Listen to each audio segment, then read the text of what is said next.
네, 지금부터 16S 라이보점 RNA 분석의 전체적인 오버뷰를 해보겠습니다.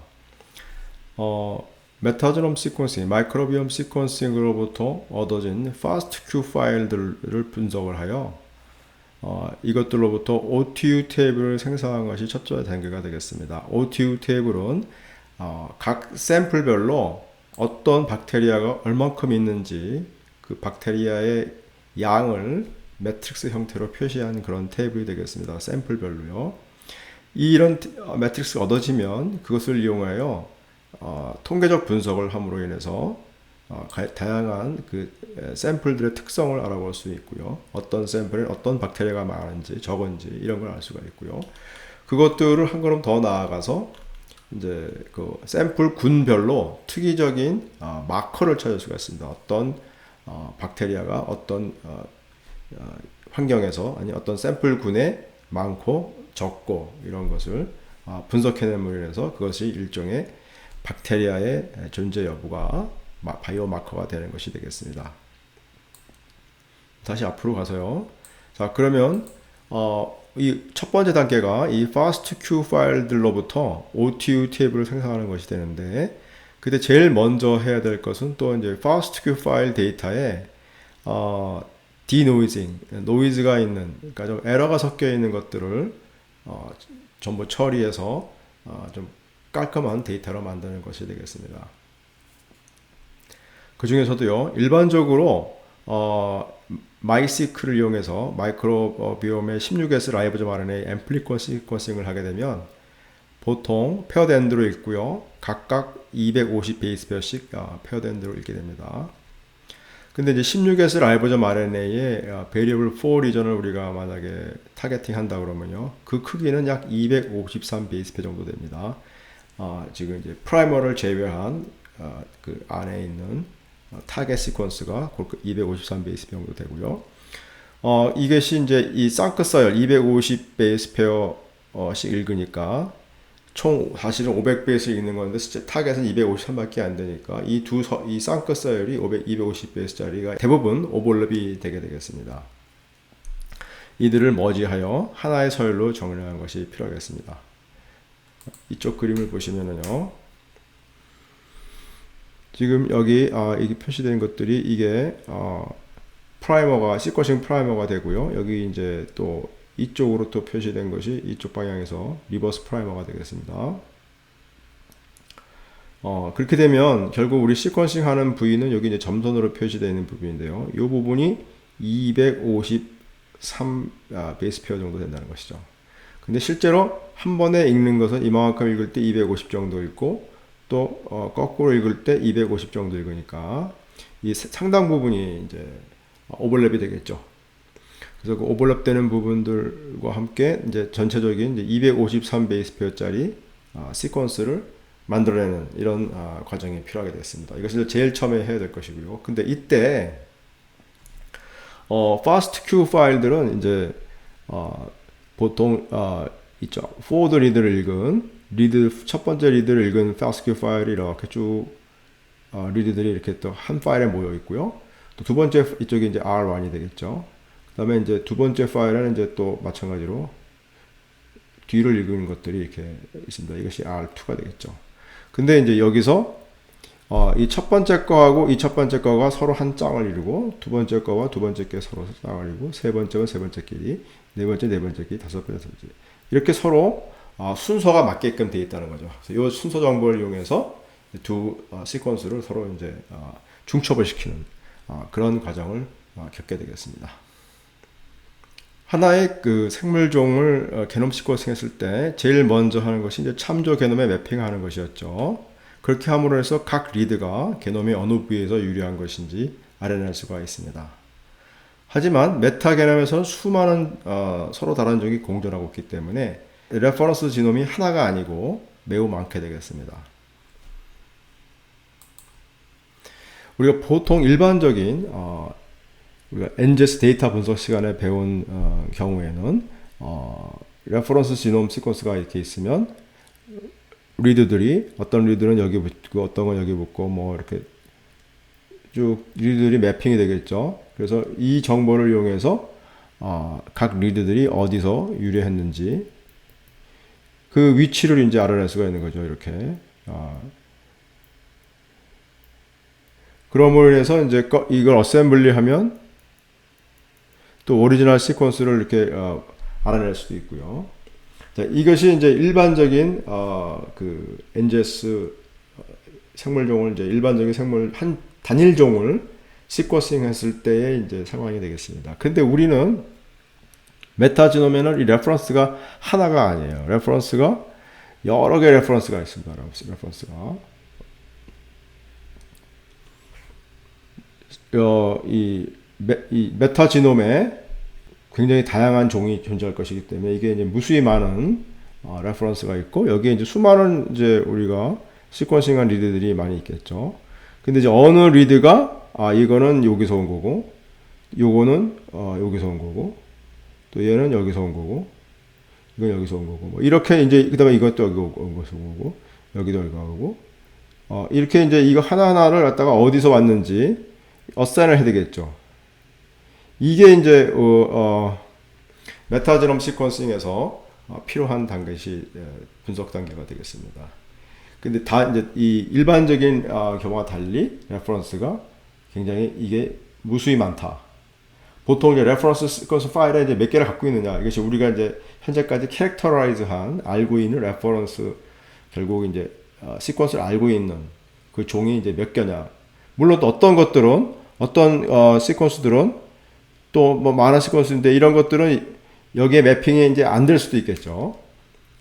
이런 것들은 이제 레퍼런스 데이터베이스에 미처 반영되지 않은 새로운 종들이겠죠. 이건 새로운 종들은 미처 그 레퍼런스에 없을 겁니다. 이런 것들도 상당히 많이 존재하거든요. 자, 이게 이제 좀 복잡한 문제가 되겠습니다.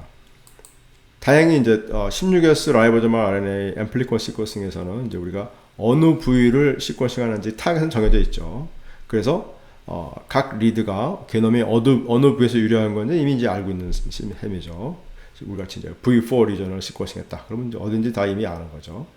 그리고 단지 문제는 이제 이게 어느 종에서 왔는지 그거를 이제 분류하는 것이 이제 중요하게 되겠습니다. 그러기 위해서는 이제 모든 이 리드들을 위에서 윗단계에서 합쳐진 리드들이죠. 머지한 이 리드들을 모든 레퍼런스와 비교해야 되는 그런 것들이 이제 어느 레퍼런스에 가장 가까운지 어사인하는 그런 단계가 필요하겠습니다.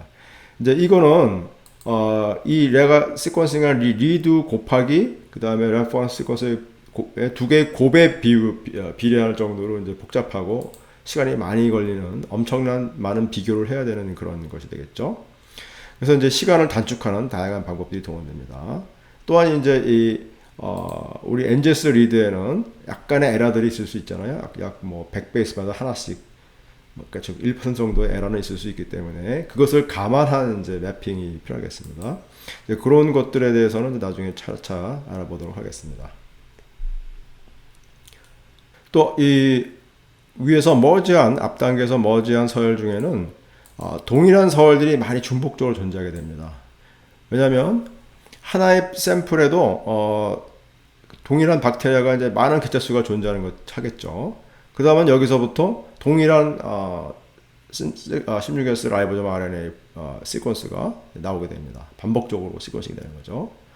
그래서 따라서 이 중복이 심한 서열을 이제 다 하나하나 다 따로따로 분석하기보다는 그 중에 이제 어떤 서열에 중복되는지 서로 파악하고 그 중복을 제거한 그 서열에 대해서만 분석을 하면 되겠습니다. 똑같은 서열을 반복적으로 분석할 필요는 없겠죠. 그런 단계를 거치고요. 그 다음에 이제 PCR을 한 샘플을 우리가 이렇게 이제 앰플리콘 시퀀싱처럼 이제 하이 뎁스로 시퀀싱 하면 통상 이 비특이적인 non-specific한 이제 PCR 산물들이 따라오게 됩니다. 그러니까 PCR에 의해서는 이제 딱 PCR 프라이머가 양쪽에 붙어서 이제 동일한 시퀀스가 이제 이렇게 증폭이 되어야 되는데 좀 그 엉뚱한 곳에 달라붙은 그런 것들이 이제 나타나게 됩니다. 또 특히 박테리아만 저희가 이제 박테리아의 V4에 해당하는 프라이머를 만들어 갖고 앰플리콘 시퀀싱 했지만 아키알 고세균이나 또는 유카리오트의 이제 거기는 이제 16S가 아니고 18S인데요.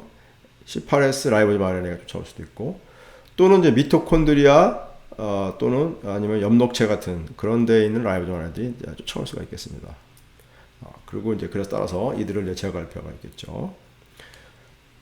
메타지놈처럼 이제 저희가 이제 똑같은 서로 다른 종에 있는 시퀀스지만 이제 같은 부위를 이제 똑같은 프라이머로 이제 증폭해서 뽑아내는 이런 시퀀싱을 할 경우에는 이 프라이머가 이제 불완전하게 증폭된 것들이, 그러니까 처음부터 끝까지 PCR을 해서 쭉 한쪽 가닥이 끝까지 가고, 이제 예를 들면 여기서 이렇게 이제 한쪽 가닥이 이렇게 있으면 이 프라이머가 여기 달라붙죠. 그러면은 이제 여기가 쭉 끝까지 가고, 또 이제 이거의 상보적인 시퀀스에 대해서도 또 이쪽에 프라이머가 붙어가지고 쭉 끝까지 간 다음에 이것이 이제 쪼개져서 다시 이제 PCR이 증폭이 되고 되는데, 이게 이제 가다가 이제 중간쯤 가다가 요만큼 가다가 이제 스톱하는 거예요. 더 이상 이제 진행이 안 되고. 그런 것들이 생기면 이제 이런 것들하고 서로 다른 PCR 프로덕트끼리 서로 이제 묶여서 카이머를 이룰 수가 있다고 합니다. 카이머. 그러니까 이거는 서로 다른 앰플리콘들이 이제 뭉친 거죠. 서로 섞인 거예요. 그래서 이제 이런 것들은 이제 많지는 않지만 이런 것들이 이제 왕왕 문제가 되기 때문에 이런 것들을 제거하는 단계도 필요하겠습니다. 자, 이렇게 에러가 있는 것들을 다 제거한 다음에 실제로 그러더라도 우리 지금 시퀀싱 데이터의 질 관리를 위해서는, 퀄리티 컨트롤을 위해서는 어느 정도 에러가 포함되는지 알고 싶겠죠. 그러기 위해서는 이제 시퀀싱 데이터의 이런 퀄리티 컨트롤을 위해서는 내가 이미 정확하게 어떤 박테리아인지 아는 거 약 한 20종 정도를 인위적으로 섞어서 섞은 샘플을 별도로 이제 준비해 가지고 이거를 다른 샘플들 시퀀싱 할 때 이제 같이 섞는 건 아니고, 이 샘플은 이제 별도의 웰에다가 96L 플레이트를 준비해서 시퀀싱 한다고 그랬죠. 그때 한쪽에다가는 이제 이런 거 소위 이제 막 샘플이라고 그러는데, MOCK 막 샘플이라는 막 샘플이라는데, 이 샘플을 준비해 가지고 요거를 96L 플레이트가 이렇게 쭉 있으면 그 중에 한쪽 코너에다가 이 막 샘플을 이제 넣어가지고 시퀀싱을 하게 되겠습니다. 그리고서 이제 똑같은 이 위에 파이프라인으로 에러를 다 제거한 뒤에, 실제로 이것들은 내가 이미 시퀀싱을 아는 거니까 그 서열들은 시퀀스가 정확하게 우리가 알고 있는 시퀀스 그대로 나오는지 아니면 이제 에러가 있는지, 시퀀싱 에러를 이제 확인할 수 있겠죠.